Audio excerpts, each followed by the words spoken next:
How's it going, ladies and gentlemen? My name is Ruffle Rowlett, and welcome back to a brand new video, ladies and gents. Today we're going to take a look at a sort of, I don't know how to put it really, but like we got ourselves a brand new rumor popping up on 4chan about Generation 9, and I thought we'd take a look at it. But before we do that, the question of the day today is, ladies and gentlemen, if you could base the Pokemon region on any country of your choice, which country would you base it on for Generation 9? So let me know in the comment section down below, and you may have a chance to get featured. Our featured comment of yesterday should be on the screen by now. So that's it. Let's get into the content, shall we? So first things first, here is the rumor. Shall we get started?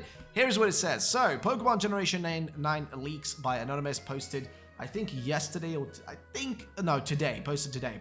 So here's what it says. Release date, late 2024. So that release date does not really align well with my brain because that's too far away. Like, what will they do then for 2022, you know? Like, yeah, you can be like, oh, but they got Legends, but that's at the start of the year. What are they doing for the later in the year release, right? What's happening then, you know? What's going on in that time frame? It just doesn't make a lot of sense, right? Like, what's happening then? Then he says, new types, digital and sound, which, okay, those sound like pretty decent ones. I don't really see the point in it, though. Digital, kind of, I get it, kind of makes sense a little bit. I think the light typing is one that more people have talked about, or the sound typing, as well as some form of maybe cosmic typing to kind of fill in some of those gaps with certain Pokemon that are a little bit more, you know, spatial, right? Like in terms of having more that space vibe to them. So personally, I'm just going to be honest here. I think these just sound a little fiddly, you know what I mean? Digital type, I can see that more now that we have something like Rotom, and, you know, we do also have, we got Rotom, we got Porygon, etc. We got a few more like mechanical type Pokemon, so a digital type wouldn't be too out of the ordinary, especially if our next Pokemon game has got more of a futuristic vibe rather than like the current setting vibe we're dealing with our current generation games, right? So if it has more of a futuristic vibe to it, then a digital typing would make a lot of sense. As for the sound typing, I think is the most logical one. There's loads of Pokemon that fit to the sound typing and fit well with, like, you know, a lot of new Pokemon could definitely fit with it. So I personally think these are reasonable, but I feel like there are other ones that fit better, like the light typing, for example. Like a light type, I think would be better. Next up, but some people might say fairy typing is already light typing, whatever. Either way, new regions, the region based on Canada. Now, would they do another like cold place? I mean, we did have the UK, right? And we haven't had like, the next thing should be like a North American region. And by the way, FYI, for anybody who doesn't know, Canada is also North America, by the way. I mean, some people are like, oh, but America is United States and blah, blah, blah. But no, you know, Canada is essentially also North America. And I guess it would be, I guess, as well, American region. Because, you know, at the end of the day, America isn't just the United States. The United States is, you know, the United States. That's one country, right? But then we also have Canada, which is also in North America, right?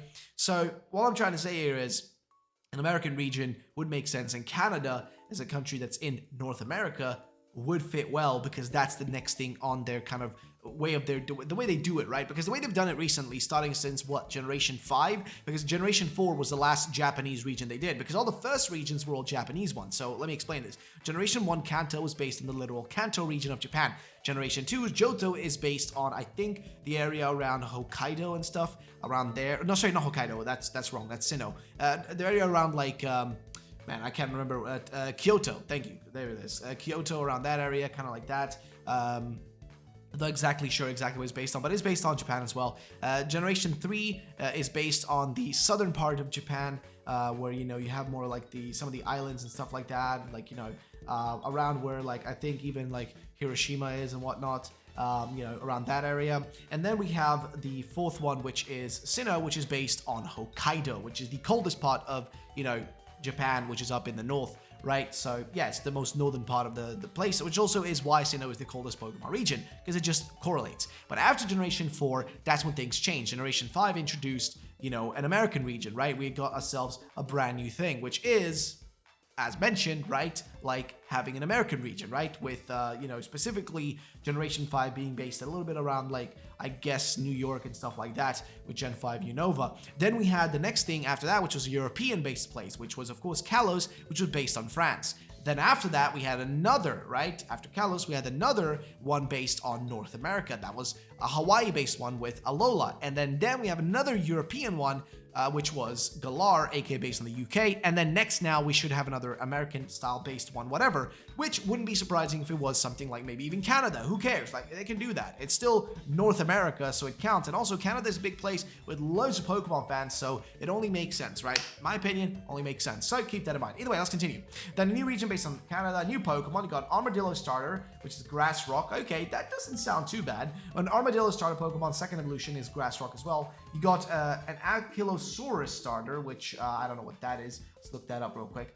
So an Ankylosaurus. Oh, it's one of these bad boys. Okay, so it's one of the long tail boys. Okay, so that's what you got right there. It's a third evolution. It's a Grass Dragon type. Why would it change though? Why would it change from Grass Rock to Grass Dragon? That just doesn't make any sense.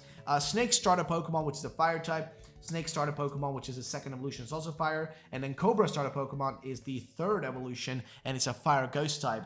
Okay, that actually makes a lot of sense. We do know that the year of the snake, I don't know when that's happening, but I do know that it's on the calendar, which they've been following for all the fire starter Pokemon. And I think a snake is still on the list there, so it's a possibility.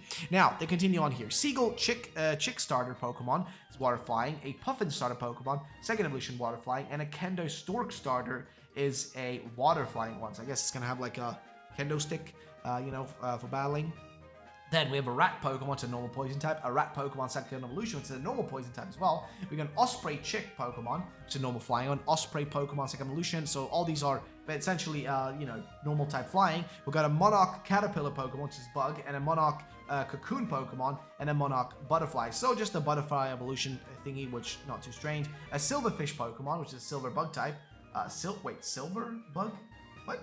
That makes no sense. What do you mean by Silver Bug? Does he mean sound bug or something? I don't know. I think he mistyped that.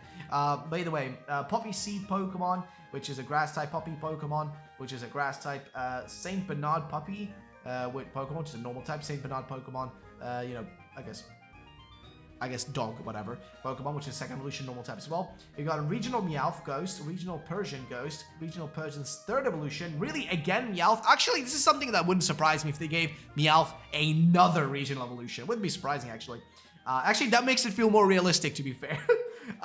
Regional Drowsy Dark and Regional Hypno Dark and Regional Hypno's third evolution Dark. Okay, that sounds pretty fair.